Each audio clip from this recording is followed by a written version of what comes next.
Kaya magandang araw mga kahanap buhay. So ayan ngayong araw mga kahanap buhay, wala muna tayong pamanihan at kami ay lumakad muna din sa Bungabong. Ayan, sa BPR o BRP Bungabong ba to? Ayan, at kasama ko si Boss Louie. At dahil sa nasira na yung TV namin, ang aking tatay ay sa cellphone na lang nanonood. So naisipan ko na bilhan siya ng TV dahil sa may promo daw ngayon. Ang kaso ay wala daw stock dito sa Bungabong. Pero good news na meron pa daw stock sa Pinamalayan, kaya agad-agad ay nagbayad agad ako din sa Bungabong.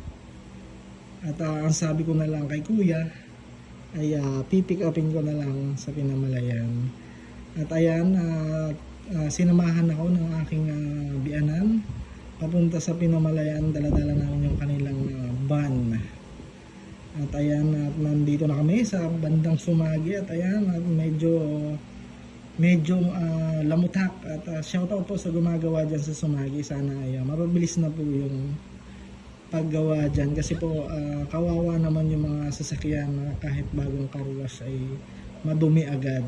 At ayan, at nandito na kami ngayon sa Pinamalayan. Ayan. At syempre inassist naman po agad kami dyan nila kuya. At ipinaliwanag kung paano ba pag-ooperate o ano ba yung mga dapat gawin sa TV. At nakakatuwa naman na may inabutan pa akong isang promo na 55 inches na Samsung. Ayan, at nandito na kami sa Manihala at wala silang kaalam-alam na ibinili ko sila ng TV. Ayan.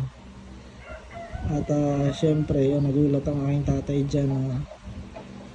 May TV na siyang malaki-laking mga panooran. At dahil nga sa hindi nila alam, sorpresa, ayan, hindi ko masyado sa kanilang istante. Kaya kami ay nagsira pa dyan ng istante. Ayan, para lamang pumasya yung TV. At ayan, winawasak na ng aking bayaw yung kanilang istante.